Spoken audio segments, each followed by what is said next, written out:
Hi guys, welcome back to the channel. So it's absolutely freezing, but there's something that I'm needing to get done. I'm needing to get the xj900 back together. So you saw in a previous video where I took the carburetors off. Yet again, I feel like I've had these carburetors off a million times over the years, but the bike just hasn't been running right. And to be honest, it's starting to frustrate me. There was a long period of time where I wasn't able to use the bike so much because of some ankle pain. Lost a bit of weight. The ankle pain isn't quite as severe as it was. I'm back on that bike, but it just doesn't seem to have the same power as it once did. And here's the thing, guys, I found out why. So earlier on in the year, I did change an inlet rubber. There was a bit of moisture all around it, and I thought I'd got the suspect one, but it would appear not. This one here, you can see, is absolutely goosed. So this has been the one in question the whole time. So this is obviously drawing air, leaking fuel, and been causing all my issues all along. So yesterday I did pop along here without any means to record what I was doing, and I changed that inlet. So now I just need to go in, decide what I'm doing with the rest of the bike. I need to clean up a few wee bits and bobs before I pop the carbs back on and see how she runs. But fingers crossed, she's going to be back to full power, and we'll have resolved the problem. So here goes, guys. Let's get in the lock up and get started for today.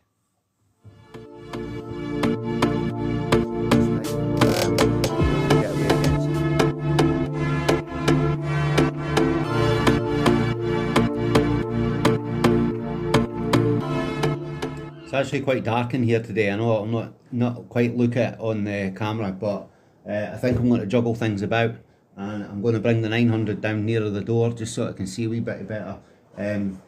So yeah, the other two bikes I'll just get out of the way just now, get the 900 out, then shove the other bikes in. It's a bit of juggle work, but I think to make today easier and have a wee bit of light by having the bike sitting by the door, it's worth a wee bit of effort, guys. Right guys, so that's probably a wee bit better. I'll just leave the other bikes outside for now while I'm tinkering. But you can see the light shining in here. You can actually see all the rainbow flake through my frame and everything, which is quite nice to see. You never notice that when it's sitting right at the back of the garage. But I'm going to turn the camera around and let you see what the plan is for today. So if you look inside here, as much as I've just bragged about my frame, if you look right into the depths of the bike, guys, the frame there, as you can see, where I've just touched, it's absolutely manky. So I'm doing a lot of cleaning today. It's kind of boring work, but it needs to be done if you're going to keep on top of things. And I think, as you can see, the rocker cover is so kind of damaged with burnt on dirt, and I think that's a result of these leaky inlets. There's been a lot of spray and sort of gunk just sort of sticking to the hot engine. So I think for today, although it might be a wee bit problematic because I've got AIS caps on there which I didn't really plan on removing, I'm going to try my very best to get this rocker cover off, and then we'll give it a little bit of attention, try and clean that up as well. Not sure how that angle is for you guys seeing, but basically all I'm going to do for the time being is get this rag. Now this is obviously my cleaning rag, it's absolutely manky, but it's good just for wiping the initial dirt off and stuff. So I'm going to try and get in and sort of see if I can clean the loom up and all the electrical connections initially. But I think I need to be disconnecting stuff as well, and I'm just going to make sure all my contacts are looking good. You can see some of them I've got, like that's still got remnants of masking tape around some of my connections, and the reason for that is when I completely stripped this bike and give it the full rebuild, I taped off all the connection ends and I wrote on what they go to and what they're for. So obviously when I put this together in all my hurry to get the bike back together and complete, I've not removed all the tape at some of the hidden sections. So it's showing signs of age now. Probably a stupid thing to do, just in case it's maybe a cause that, or something that can cause maybe some fire or whatever. So I would say if you do tape up electrical connections, make sure you remove all of it and you don't do what I did. Fortunately I've got away with it because that was all done, I would say 13 years ago now. So I've just been kind of keeping on top of this bike over the years. This is the main machine that I've always said I would never get rid of, but never say never, because you don't know what's going to happen in the future. And another bike may just kind of become my main focus. So for now anyway, this is the main bike, and I'll do my very best to keep it as tidy as I can. So seeing this kind of neglect for now, it's kind of disappointing in myself, but it doesn't take long just to give everything a clean up. And you know, that sometimes means getting into the depths of it like this, undoing all the loom. Just gives you a wee bit more access to the frame and stuff like that. But certainly when I put it all back together, visually it'll look better. It's not going to be anything like different in regards to being upgraded or anything like that, but it's peace of mind knowing that I've checked all my electrical connections. I've got rid of any dirt or whatever that could potentially cause issues in the future. But there is some stuff that I'm not keen on taking off. So if any of you know anything about these bikes, you'll know that taking the oil cooler off, for example, can cause issues. All it takes is you to sort of crack that flange where the outlet is and stuff like that, and you're just opening up a can of worms, eh? So if I can get this rocker cover off without removing the oil cooler, I'll certainly do that. But I think the way it looks, because I've got a middle section, the caps that I made, I MacGyvered up like these caps so that I didn't have to use the AIS system. It's kind of a lot of gubbins that goes about that, so it's just for emissions, and I don't think it really matters much in this country. But I'll get these off, and then to put them back on, it's just a little bit of exhaust putty inside just to make that seal. And I've just checked it there on my fingers, and it is breaking away anyway because it's been on for quite some time. So yeah, if I freshen that kind of stuff up as well, make sure I don't get any leaks. It's just good practice.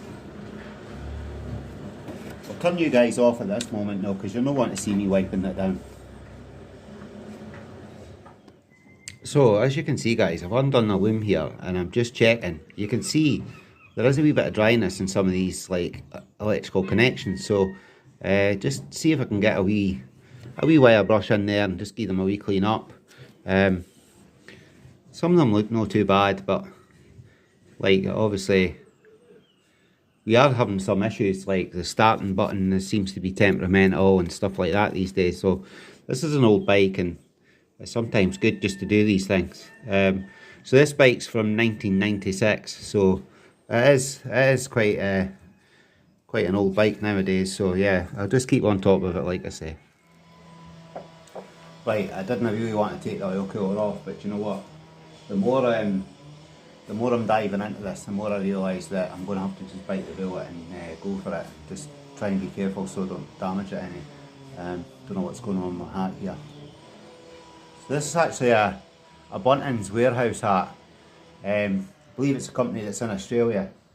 So one of my cousins was over from Australia and just happened to have this hat with him, which I acquired. So yeah, if you're watching, Scott, thanks for the hat, mate. Right, so there's a couple of bolts at the bottom of this oil cooler. I've got them on with 8 mils, and then it's got like a hooked bracket at the top of the oil cooler, and then at either side you've got the oil inlets. So they're the ones that could be problematic. So what I'll do is, whilst it's held secure, I'll take the actual oil pipes off, and then actually removing the cooler itself, it doesn't look too difficult. But saying that, the problem may lie in, like when I did this before, obviously the whole bike was apart and it was basically just a mechanical kit putting it back together. So obviously the fairing and everything wasn't on the front end, everything just kind of went in very easily. So the only problem that I might come across here is that when I'm trying to sort of wiggle the oil cooler out, you can kind of see that the bodywork might be in the way there.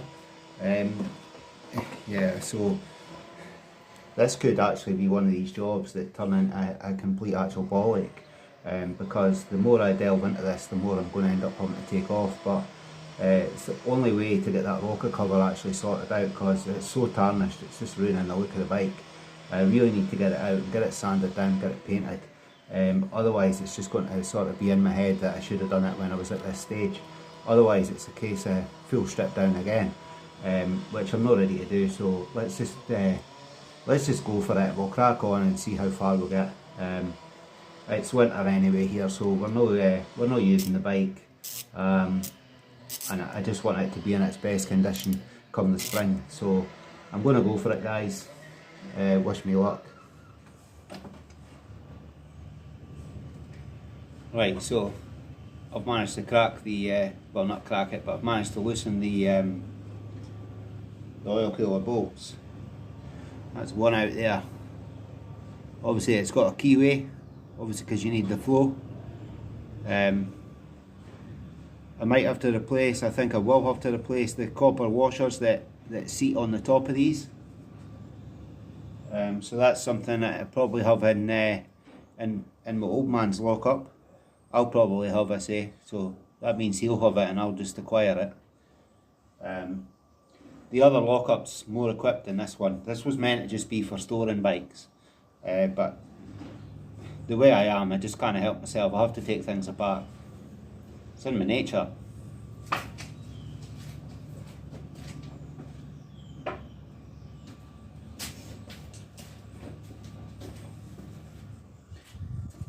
However, saying that, I'll leave that camera like that. It's actually a good way to be if you're willing to take things apart and put things back together, and that's why I've got a 96 bike that is still fairly presentable.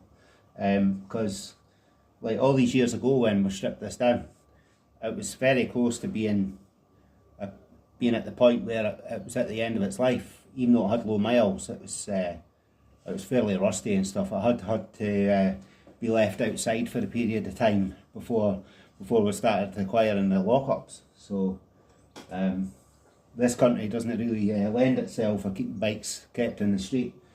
So that's the other one out. Got the two bolts that I talked about underneath now, and then I should be able to lift the oil cooler free, and that in turn allows me to remove the rocker cover and give that the treatment it needs. It will also let me into another section of the frame that I was unable to reach because of the oil cooler.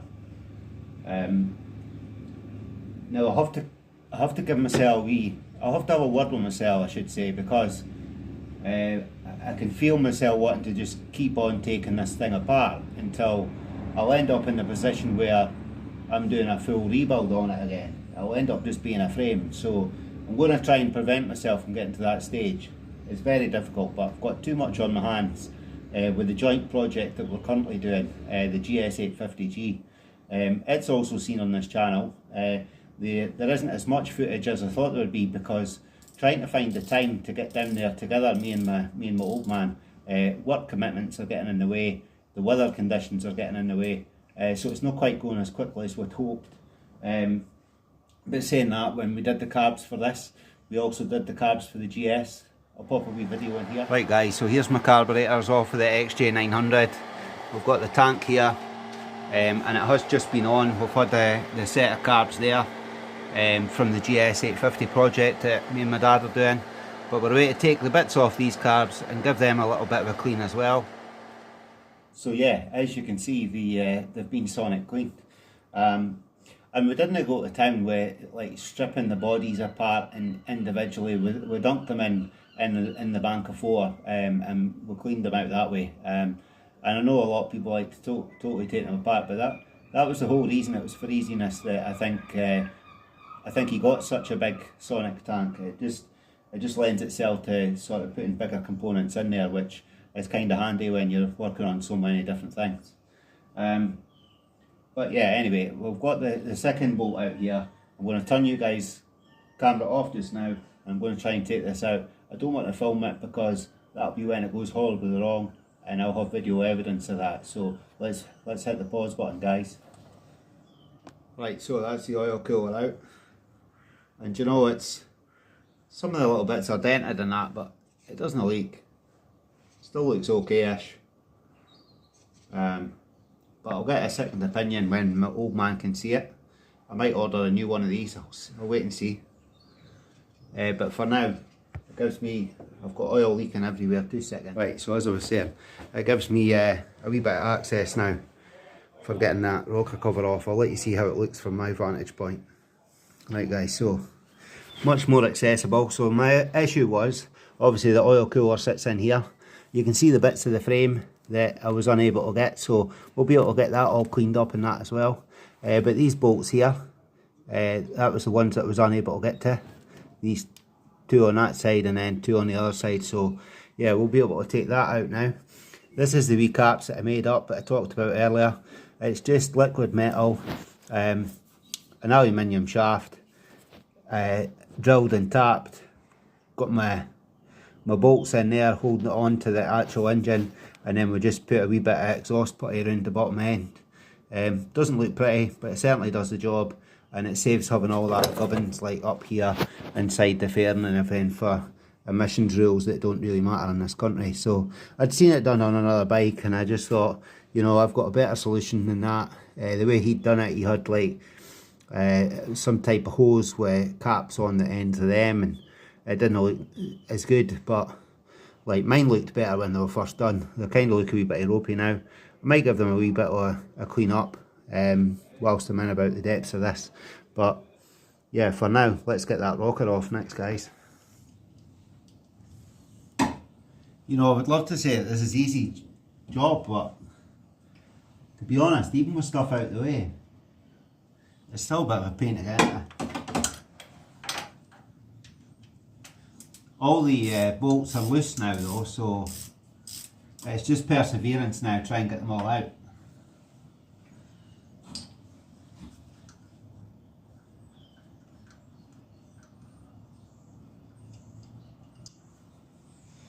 They've got a collar on them, that's how they look. So try not to chew up the heads, because I'll not find any more of these.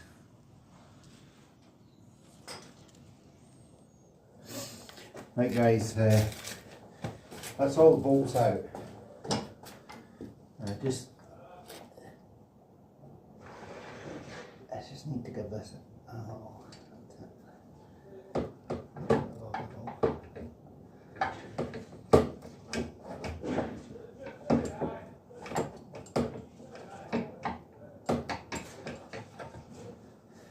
bugger. I'm going to have to drop the fairing as well. This is what I didn't want.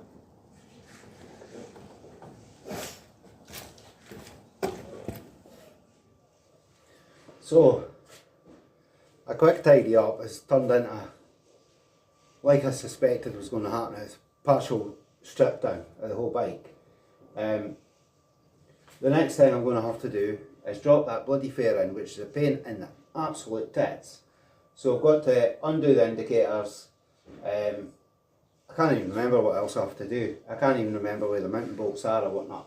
But it's got to be done, because otherwise when you lift that rocker off and you try and it's just, it doesn't lift enough to actually clear the engine rockers, and it still hits the fairing. So it's kind of still, although everything's loose, it's still stuck in that position.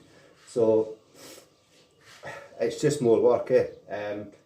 It'll be worth it in the end, but I was kind of trying to do like a kind of quick fix, if you like. I'm getting tied into another complete project here. Because I'm still also running out of time, I'm now left with a bike and bits that I'm not going to get complete for the end of this video or before I return back to work. So I'll get as far as I can with this stage, and I'm just going to have to be resigned to the fact that I'm going to have to revisit this at a later date. I kind of hope that today my plan was get the rocker out, give it a quick sand down, a dusting of paint, bang it together, pop the carbs on, fire her up, end my video.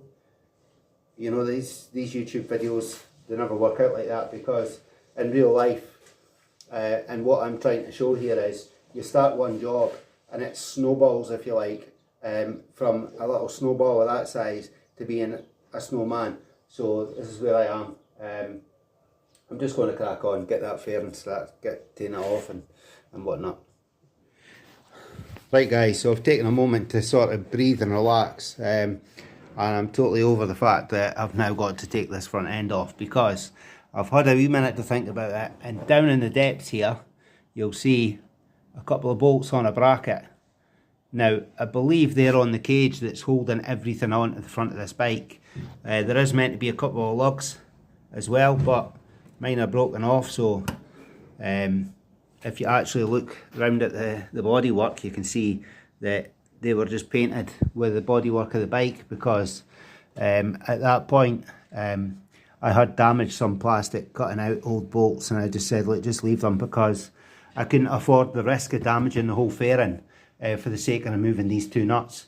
So yeah, they were left in and they were just painted, and it's no bothered me up until now.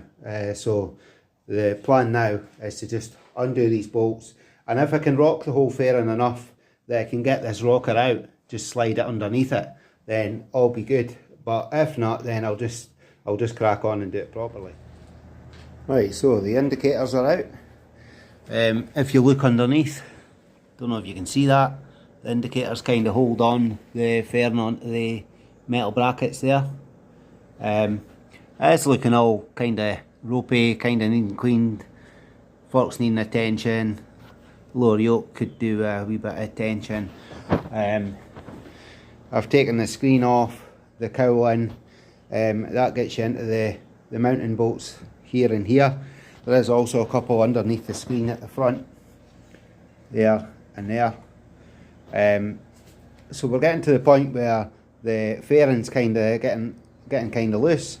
It's ready to pull off, but the more I do, the deeper I get, and the more I'm realising needs done. So like I said earlier in the video, came here to do a 5-minute job. Been here a few hours already. I'm just going to keep going. Yeah, the dirtier it looks, I just keep seeing more and more bits needing either painted or just cleaned. So yeah, let's just keep going for now.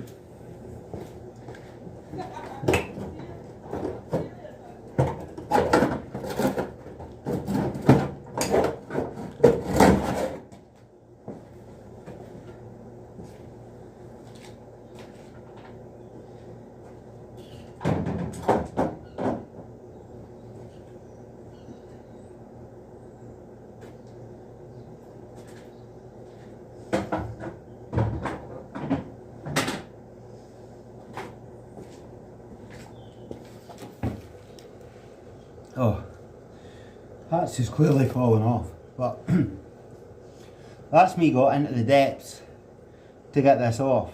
And it was well worth it, because you can see just how bad it looks.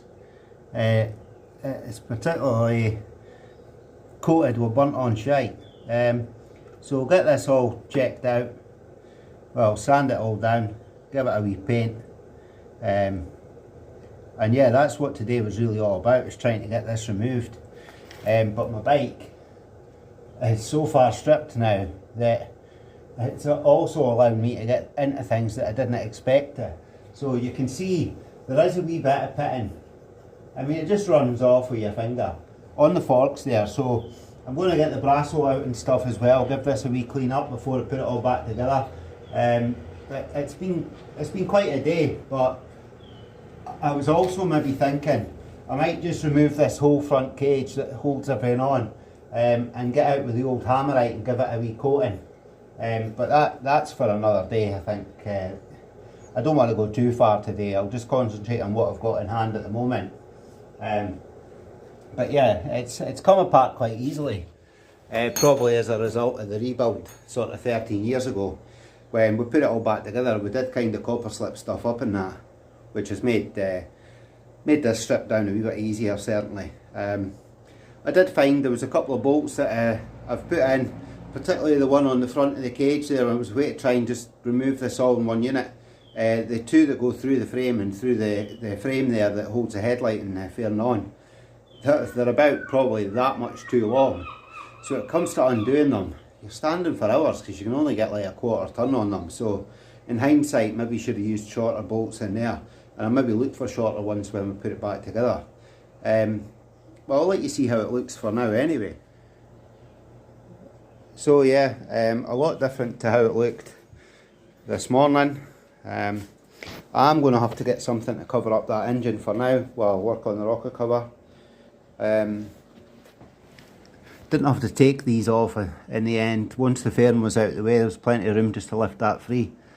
So everything looks good. Just check the chains, no rattling about, and yeah, everything looks in order.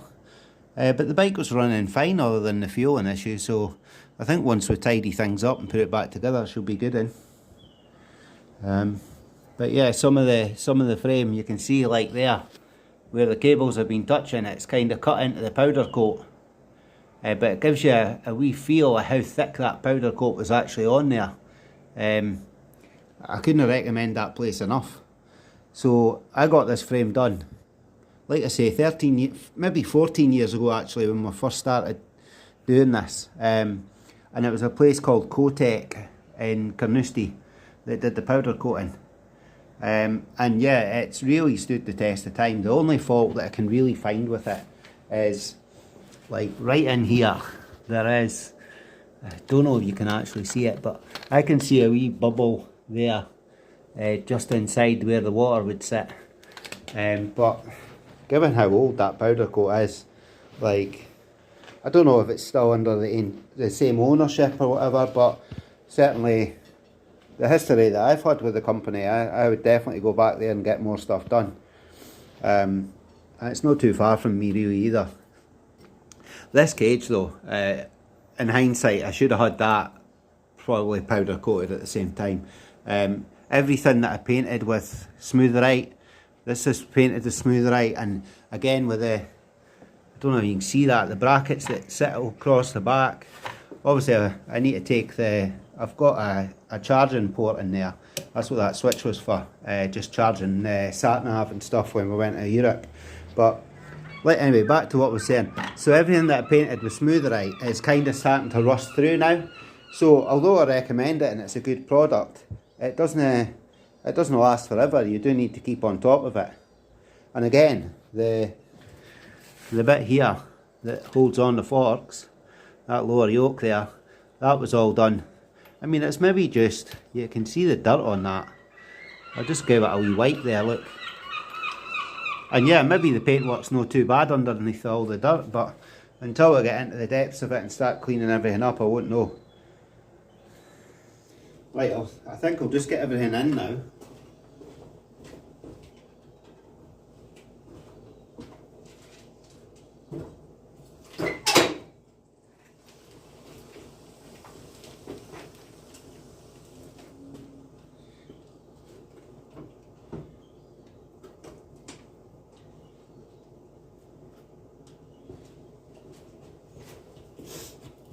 I'll just use some cloths to cover all this up as well for just now.